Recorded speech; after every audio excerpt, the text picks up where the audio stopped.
Once you find the right filter match, you're going to want to make sure you note this letter on the package, whether it's a G or a C.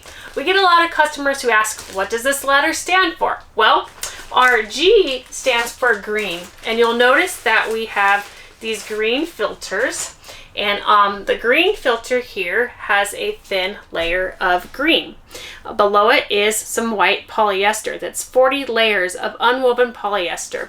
What happens in this filter is the particles will move up through the white layer, and then this final green layer acts as a barrier to all of those particles. This green layer is going to capture everything from dust, pollen, particles as small as 3 to 10 microns. You're not going to find that in any other RV air filter.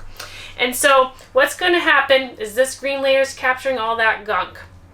The one thing too you'll want to note is this green layer has a tackifier on it. And the tackifier, it kind of feels sticky. Again, that's going to help capture those particles.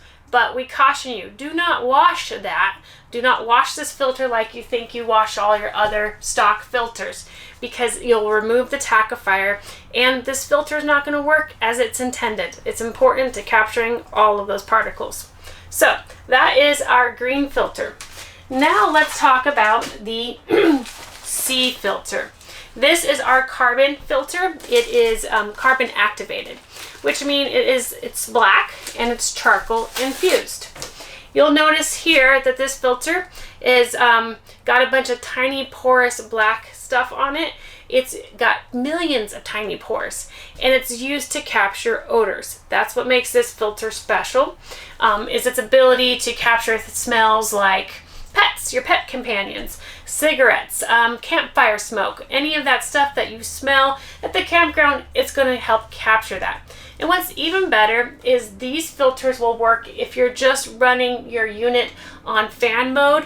Just go ahead, insert these, and it's going to help remove the odors. That's great for boondocking, and even our horse trailer owners, they love these filters. So just go ahead, pop them in, turn your fan on, and let them do all the odor dirty work.